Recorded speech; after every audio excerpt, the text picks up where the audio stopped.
예를 들면 메타버스 공간에서 아이템을 사요. 네. 아이템을 사시면 기성세대 분들은 그런 보이지 않는 가치에 조금 좀 공감을 못 하시는 경우가 있어요. 네. 저는 이게 세대 차이라고 생각하지 않고 당연한 거라고 생각을 합니다. 왜냐하면 레퍼런스를 삼으실 수도 있어요. 어떤 캐릭터가 좀 잘 됐더라 이런 거 가능은 한데 레퍼런스를 삼은 것보다 잘 될 가능성은 저는 희박하다고 봅니다. 저는 항상 그렇게 봐요. 그렇기 네. 때문에 남들이 잘했던 걸 가지고 내가 더 잘하자라는 생각은 저는 조금 위험하다고 봅니다. 그래서 차라리 조금 힘들더라도 조금 더 새로운 것들을 생각하시는 게 좋겠다라는 거고요.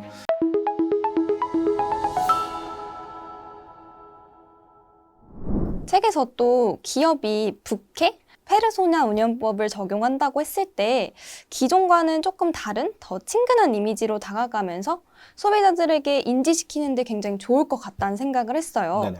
근데 페르소나 운영법을 시도할 때 기업들이 이거는 꼭 주의를 해야 한다 이런 게 있을까요? 그렇죠. 제가 몇 가지 말씀을 드리고 싶은 게 이것도 있는데 사실은 페르소나라고 하면 너무 단어가 어렵죠. 그렇죠. 근데 네. 책을 쓰는 사람은 항상 단어를 만들어야 됩니다. 그래서 어쩔 수 없이 페르소나 운영법이라고 썼는데 사실은 우리가 기업이나 기관이 마찬가지겠지만 자체적인 이름에 너무 집착을 많이 해요. 그럴 수밖에 없다고 생각을 합니다. 네. 당연하죠. 브랜딩이 필요하니까요. 근데 사실은 내가 SNS에 접근을 하거나 유튜브에 접근을 했을 때 기업명이나 기관명으로 되어 있는 계정은 사실 팔로우하기가 좀 쉽지 않아요. 쉽지 네. 않죠. 예. 그렇기 때문에 그거 이외에 무언가가 필요하다라는 건데요. 그러다 보니까 가장 첫 번째는 누가 뭐래도 기획이겠죠. 너무 당연한 얘기겠지만 네. 이 캐릭터를 잘 기획하는 것 이게 가장 중요할 것 같고요. 제가 강조하고 싶은 건 레퍼런스를 삼으실 수도 있어요. 어떤 캐릭터가 좀 잘 됐더라 이런 거 가능은 한데 근데 레퍼런스를 삼은 것보다 잘 될 가능성은 저는 희박하다고 봅니다. 저는 항상 그렇게 봐요. 그렇기 네. 때문에 남들이 잘했던 걸 가지고 내가 더 잘하자라는 생각은 저는 조금 위험하다고 봅니다. 그래서 차라리 조금 힘들더라도 조금 더 새로운 것들을 생각하시는 게 좋겠다라는 거고요. 두 번째는 이건 굉장히 현실적인 얘기인데 담당자가 바뀌시는 경우가 있어요. 회사다 보니까 어쩔 수 없는 상황들이 오죠. 근데 담당자가 바뀌시면은 잘 운영되고 있다가 인수인계가 안 돼가지고 제대로 안 되는 경우가 되게 많아요. 그렇기 때문에 이 인수인계 부분이라던가 아니면 담당자분이 기왕이면 오래 하시면 좋겠지만 이 회사라는 게 사실 여러 가지 상황이 발생하잖아요. 그러다 보니까 이 인수인계 과정을 반드시 좀 생각을 하셔야 될 것 같다라는 거고요. 세 번째는 톤이에요. 톤이라고 하는데 이제 톤앤매너라고 저희가 표현을 하죠. 근데 나는 세팅을 잘 해놨는데 톤을 이상하게 가져가는 거죠. 예를 들면 이런 거예요. 제가 진짜로 본 사례인데 톤으로 사극톤을 잡으신 거예요. 사극톤을 잡으셨는데 갑자기 뿌잉뿌잉을 하고 있어요. 잘못된 거죠. 아무 관련이 없잖아요. 그러니까 톤 자체도 제가 봤을 때 인지를 못 하신 거죠. 쓰실 때. 그러니까 그런 경우는 사람이 몰입할 수도 없을 뿐더러 누가 봐도 이상하잖아요. 이렇게 되면 이탈되는 겁니다. 그러니까 이 톤을 반드시 좀 확인을 하셔야 된다. 그러니까 글을 올리기 전에 반드시 좀 톤을 확인하셔서 내가 기존에 왔던 톤과 맞는지 안 맞는지 정도는 반드시 좀 체크를 하셔야겠다. 이런 얘기 드리고 싶습니다. 이제 제가 작가님께 궁금한 점이 또 있어요. 네네. 책을 읽으면서 MZ세대가 기성세대는 이해할 수 없는 가치의 뭔가를 사고 있다. 그러니까 이런 문장을 봤는데 네네. 그러면 세대 갈등이 생길 수도 있다고 제가 생각을 했는데 네네. 혹시 작가님께서도 기성세대들을 이해하지 못할 뭔가를 사시면서 세대 갈등을 겪은 그런 경험이 있으신지? 없다고 말은 못하겠어요. 없다고 말은 네. 못하겠는데 네. 이거를 제가 쓰게 된 사실 의도는 이런 겁니다. 예를 들면 메타버스 공간에서 아이템을 사요. 네. 아이템을 사시면 사실은 아이템이 뭐 예를 들면 10,000원일 수도 있고 10만 원일 수도 있겠죠. 근데 기성세대 분들은 그런 보이지 않는 가치에 조금 좀 공감을 못 하시는 경우가 있어요. 네. 저는 이게 세대 차이라고 생각하지 않고 당연한 거라고 생각을 합니다. 왜냐하면 기존에 있었던 소비 트렌드의 시대는 우리가 굉장히 가시적이었어요.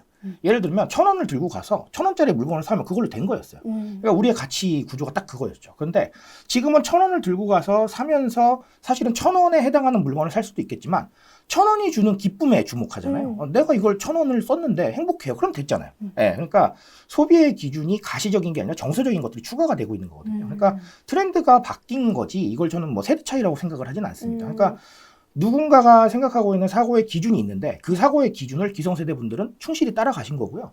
지금은 우리가 사고의 기준이 바뀌었다라고 보는 것이죠. 자, 그러다 보니까 사실은 뭐 그런 경우들이 있을 거예요. 게임에서 아이템을 샀는데 도저히 이해를 못 하신다거나 그런 경우도 있을 겁니다. 우리 현질이라고 얘기를 하죠. 그렇죠?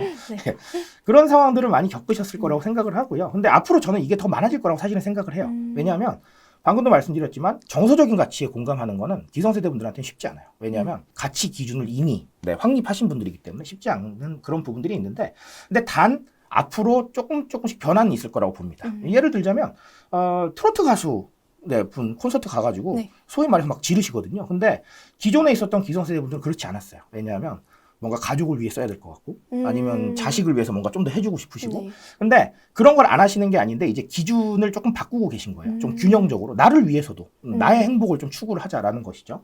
자, 그런 상황이기 때문에 앞으로 이런 상황은 조금씩 완화되긴 할 것이다. 이렇게 보고 있으나 다만 좀 이 가치 기준에 따른 부분이기 때문에 이런 부분은 앞으로도 나타날 것이나 제가 말씀드렸던 대로 좀 완화될 것이다. 이렇게 보시면 되겠습니다.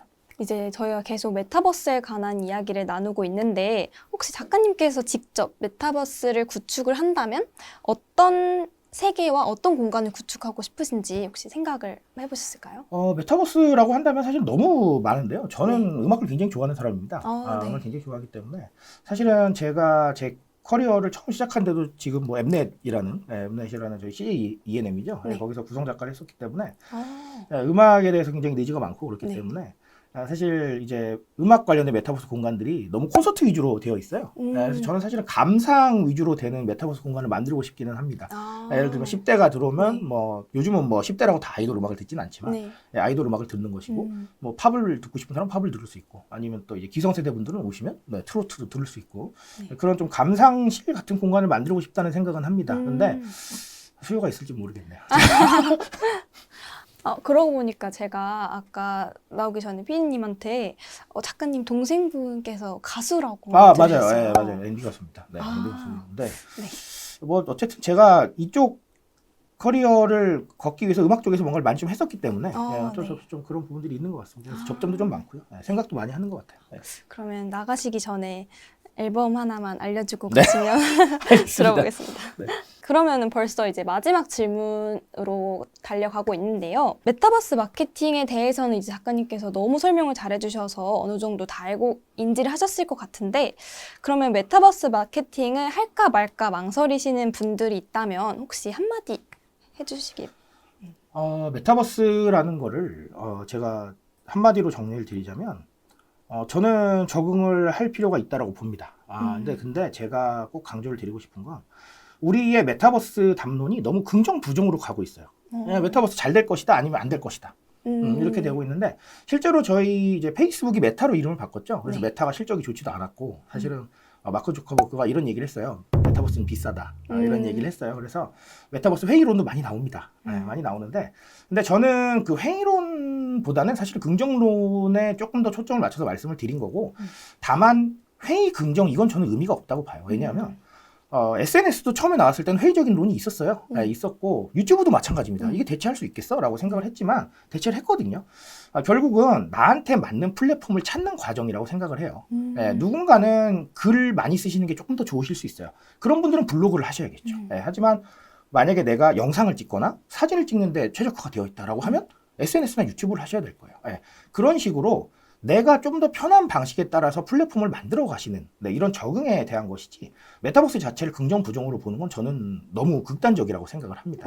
그래서 만약에 내가 이 메타버스라는 플랫폼에 어울리는 사람 같다. 우리 회사나 우리 기업의 정책이 어울린다라고 하면 시도를 과감하게 하실 필요가 있을 거고요. 만약에 그게 아니라고 한다면 다른 방법을 찾으셔야겠죠. 그러니까 내가 이 부분에 어울리는가 어울리지 않는가 이 부분을 판단하셔야지 좀 긍정 부정 이 부분은 조금은 내려놓으시면 좋겠다라는 이런 조언으로 드리고 가도록 하겠습니다.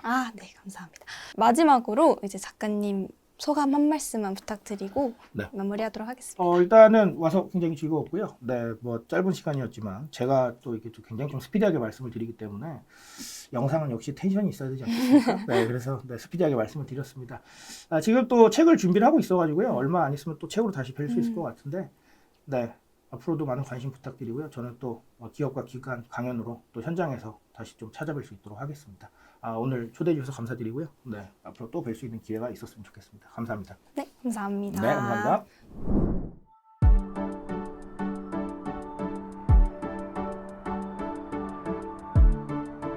구독과 좋아요는 콘텐츠 제작에 힘이 됩니다.